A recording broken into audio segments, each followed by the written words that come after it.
Bonjour les filles, aujourd'hui je reviens pour un nouveau tuto Fimo, donc pour vous montrer comment créer des petits sablés. Donc soit au chocolat, soit à la fraise. Donc vous avez besoin de Fimo Cognac numéro 76, de Sahara numéro 70, d'un emporte-pièce en forme de fleur, d'un bout de paille.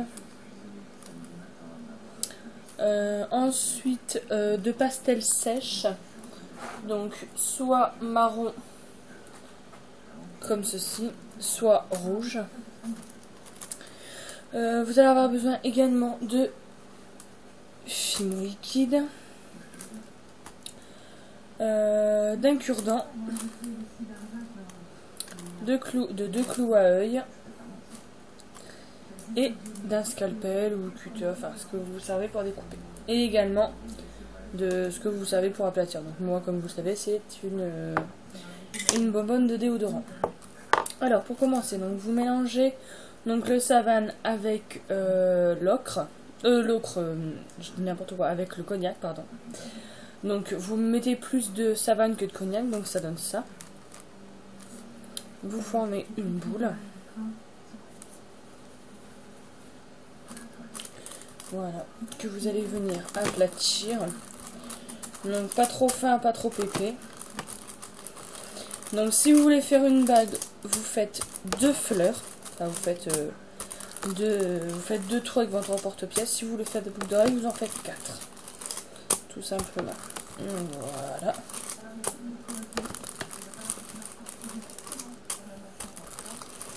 Donc à peu près de cette épaisseur là.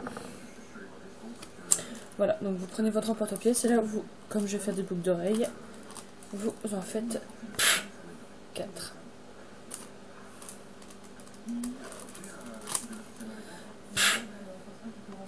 Alors le bruit que vous entendez, c'est moi qui souffle dans l'emporte-pièce en fait. Parce que comme ça reste, enfin là ça va. Alors, je vais vous montrer pourquoi je souffle dedans. Parce qu'en fait ça fait ça et ça reste collé. Et en fait, je souffle dedans et ça me permet d'enlever la création sans la déformer. Donc ensuite vous allez venir prendre votre bout de paille et sur deux fleurs vous allez venir faire un trou en plein milieu. Alors, voilà. Hop, et vous pressez. Alors par contre là je peux pas souffler dedans, donc un système, vous frictionnez comme ça et hop le petit bout va sortir. Tout simplement, vous faites exactement la même chose avec l'autre. Voilà, donc je vais vous le remontrer. Donc vous voyez, on voit à travers la pâte qui reste dedans, donc vous frictionnez un peu comme ça et hop ça sort tout seul.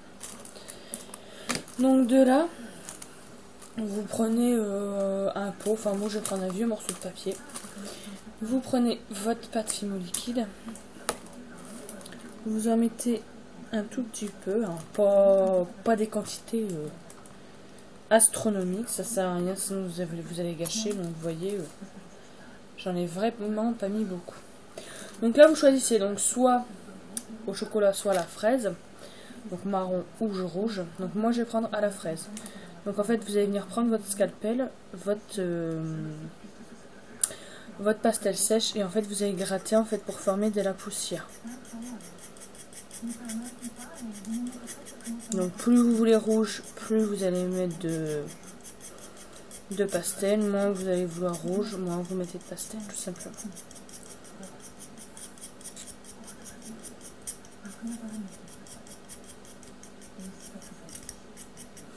Donc ensuite, pour voir ce que ça donne, donc vous voyez ça donne ça. D'accord. Donc vous prenez votre cure-dent et vous allez venir en fait tout simplement mélanger la pâte Fimo rouge avec la pastel sèche, tout simplement, pour donner cette couleur fraise. Alors là par contre, je vais pas, vous voyez j'en ai pas mis assez, donc il vaut mieux en mettre toujours un peu pas assez que trop, parce qu'après sinon trop si vous en avez plus besoin. Donc je vais remettre un peu de rouge du fait que j'ai remis un peu de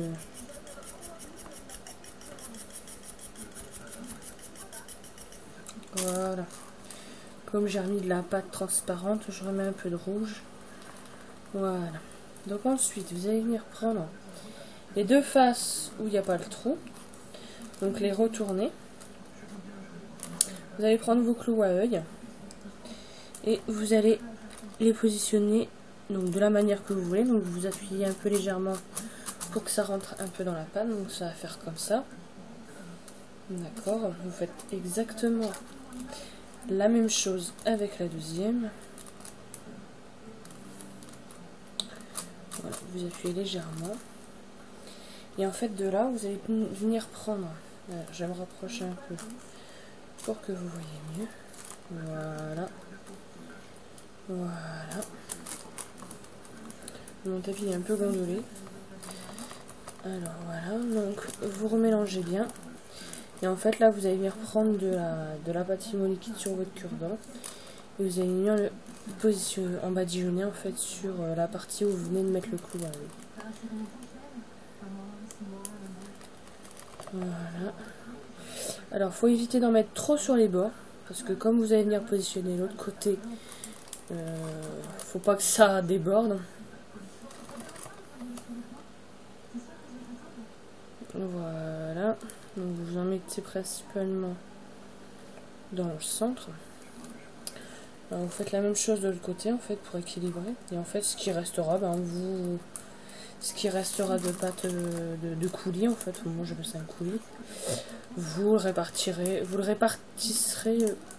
répartirez entre les deux, tout simplement. Alors faites attention, j'ai du mal hein, aujourd'hui. J'ai du mal à parler. Je sais pas pourquoi.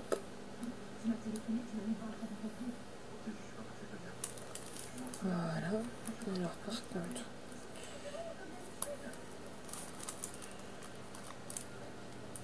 Hop.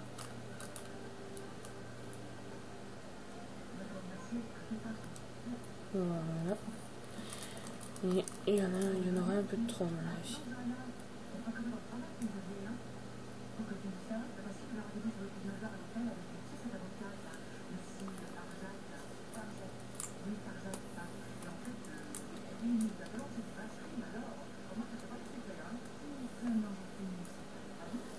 Voilà. Donc ensuite vous allez venir prendre la partie où il y a le trou et vous allez venir le mettre donc avec les faces qui correspondent sur cette partie. Alors sans appuyer de trop parce que sinon le rouge va déborder de tous les côtés en fait. Voilà. Positionnez tout doucement sans trop appuyer. Ce que je vous dis, si vous appuyez trop en fait ça va déborder sur le côté et ça va pas faire joli.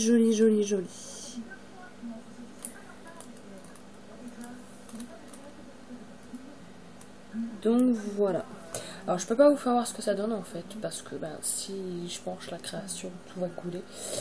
Mais je ferai des photos en fait que vous allez pouvoir voir sur ma page Facebook.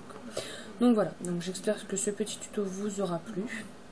Alors si vous n'avez pas de pâte fimo liquide, vous pouvez très bien le faire avec de la pâte fimo normale, hein. Il suffit de refaire, prenez une couleur différente, vous refaites à n'importe pièce et vous le superposez comme si c'était un biscuit, il n'y a pas de souci. Donc voilà, donc j'espère que ce petit tuto vous aura plu, n'hésitez pas à me demander d'autres tutos ou d'autres créations. Si je peux les faire, je les ferai et je vous dis à bientôt les filles, bye bye.